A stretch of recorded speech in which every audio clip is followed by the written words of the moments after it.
B. The forthcoming changes in nature and the 5 physical elements. Pancha Bhuta. The cuckoo koel will sing at midnight. Mango trees will bloom out of season. Neem trees will bloom and bear fruit out of season. Various trees will bloom and bear fruits untimely. Paddy will grow in bamboo trees. The agricultural fields will be infested with insects and pests, resulting in no yield. In many places, there will be uneven harvests leading to a shortage of crops. Droughts and famines will manifest in many places. Many humans and animals will die due to lightning strikes. Cows, who are revered as mothers in Sanatana Dharma, will die prematurely. Unknown diseases will begin to spread among humans and animals. 64 types of epidemics will spread on the earth. There will be an untimely change of seasons, and a cycle of 6 seasonal changes will be experienced in only 13 days. Untimely flash floods will occur and river sun's rays will be 10 times more intense. Mist and fog will persist during the daytime. There will be frequent cyclones accompanied by high tidal waves, resulting in significant changes in the coastal lines.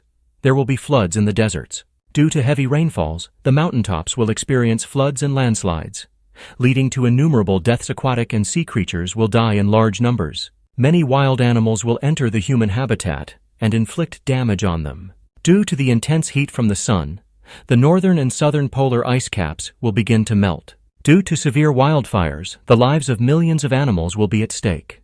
A series of frequent earthquakes will continually, almost daily, shake many parts of the world, wreaking havoc on mankind. Jackals will howl during the day. The color of the cock's crown will change from red to white. Lotus flowers will bloom even in the month of Vaishak, i.e., around April or May. Everywhere there will be smoke resulting in low visibility.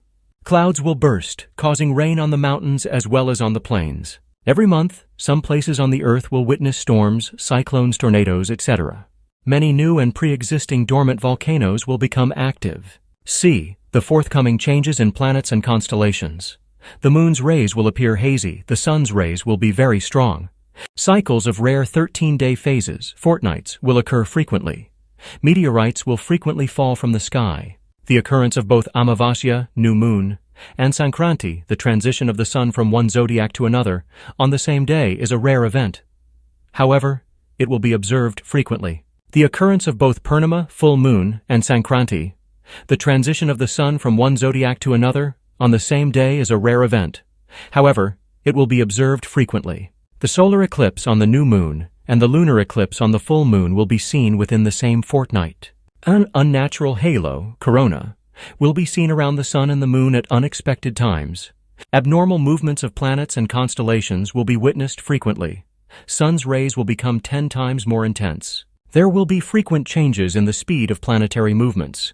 Planets and constellations will not remain aligned in their designated positions. Sun and moon will not be visible for 7 days and 7 nights, and the earth will experience complete darkness. Eventually, Lord Kalki will establish a new sun, a new moon, and new constellations.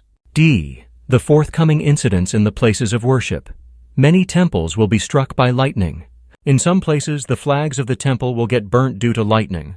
Theft and vandalism will be so rampant in various temples that even the idols will be stolen. People will commit evil acts even inside the temples. Many priests will perform puja, worship in temples after consuming meat and alcohol. Many visitors will also visit the temples after consuming meat and alcohol. Many temples and spiritual centers will lack the atmosphere of spirituality. Despite the presence of gods and goddesses, the protection and upkeep of temples will be neglected. Deities will not be worshipped in many places. Because of all these sinful and evil deeds, the gods and goddesses will abandon their shrines. Toward the forthcoming degeneration of values in gurus and disciples. Many people will abuse the guru tradition for their material gains and to earn a living. Gurus will be nescient of Shastra Puranas, scriptures and holy texts. Some people will call themselves guru by practicing sorcery and the occult. Those dealing in the exorcism of ghosts and spirits will be honored as great gurus in society. Consumption of meat and alcohol will be promoted by some nominal groups of gurus.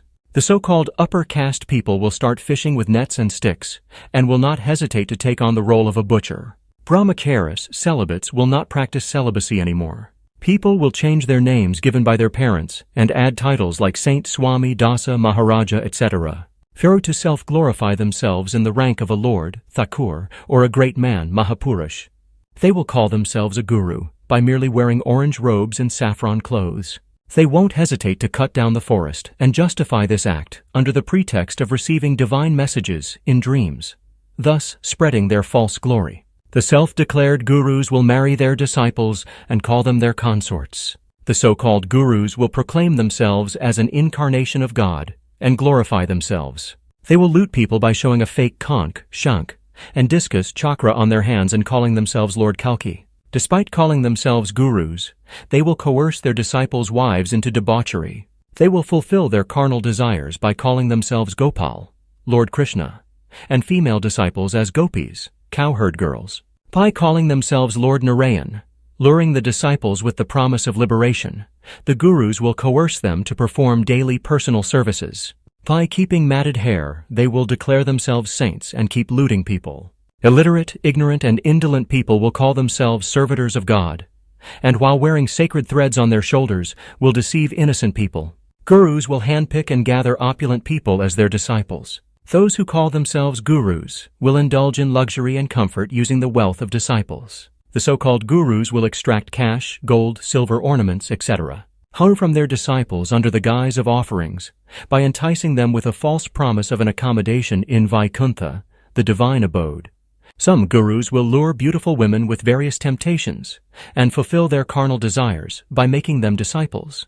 In the Bhavishya Mallika, the Panchasakha have emphatically declared that all these discernible signs will be witnessed at the completion of Kali Yuga. Because of these changes, things will start to turn upside down.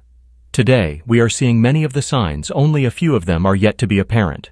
In conclusion, it is evident that Kali Yuga has ended, and we are now witnessing the cusp of Kali Yuga and Satya Yuga, known as the Yuga Sandhya,